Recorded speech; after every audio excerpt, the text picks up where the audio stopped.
Welcome to the Nevis Newscast for Wednesday, August 28th, 2019. I am Bronte Swanston Hendrickson.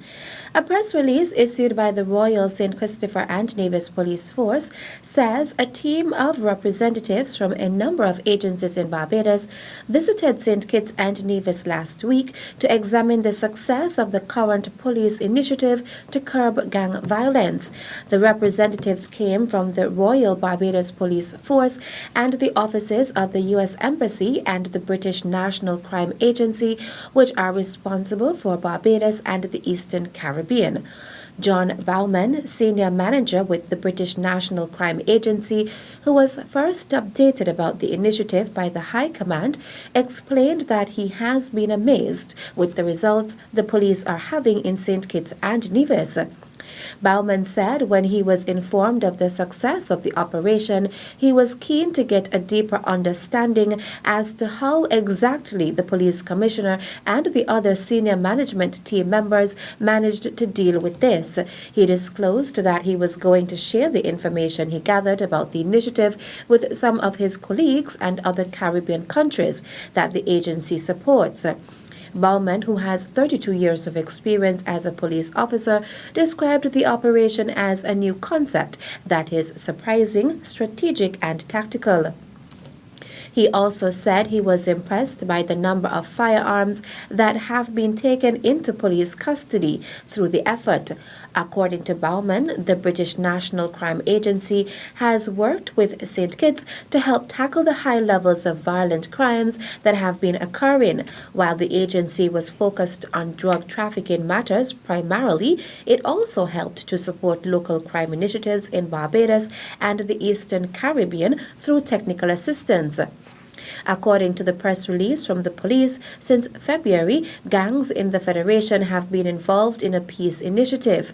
As a result, for the period March 1st to August 26th, there has been a marked decline in the number of homicides and non-fatal shootings. The members also recently handed over 30 firearms as a sign of their commitment to the peace effort.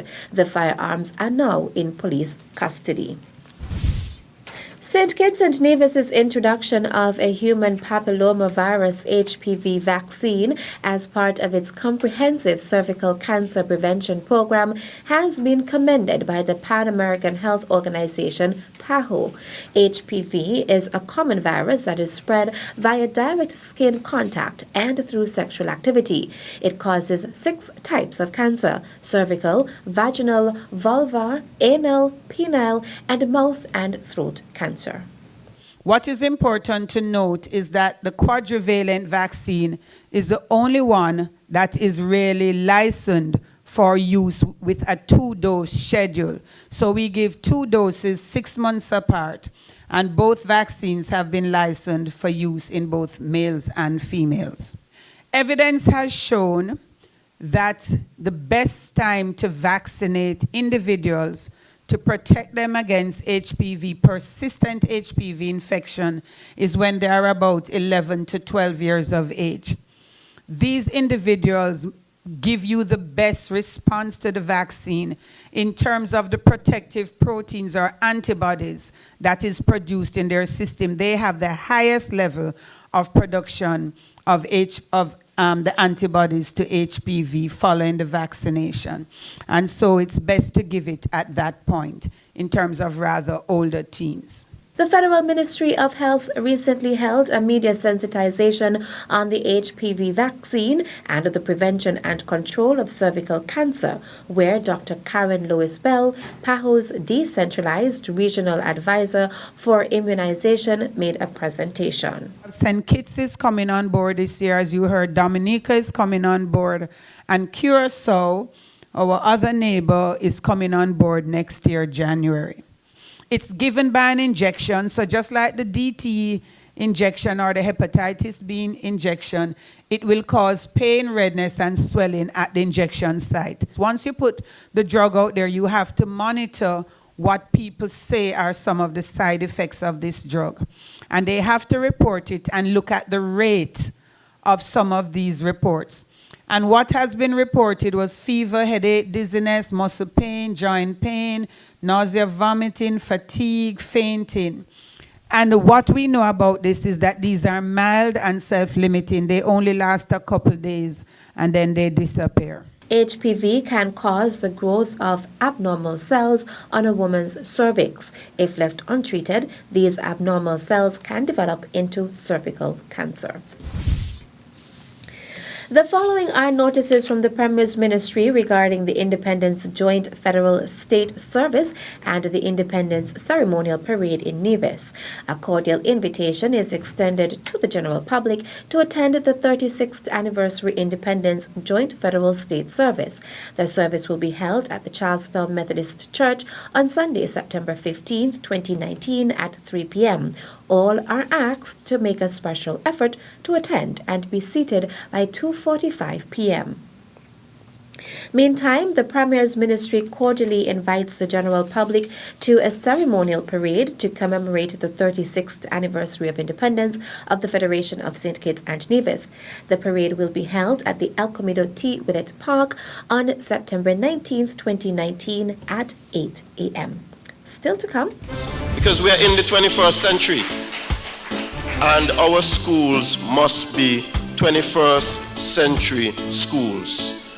The details after this break. At a loss as to what's going on in Nevis? Tune into NNC on NTV. Don't worry if you don't have cable either. NNC will bring the news to you wherever you are. Facebook and Facebook Live. YouTube and YouTube Live. NevisTVOnline.com. Roku app, NTV mobile app, Smart TV, Apple TV, and any other IPTV platforms. When me ANC and you ANC, NNC.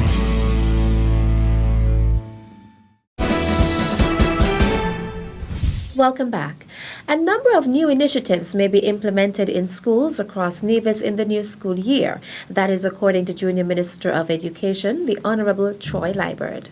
We're trying to bring in whiteboards, and where possible in labs and so on, we are trying to get some smart boards. Because we are in the 21st century and our schools must be 21st century schools.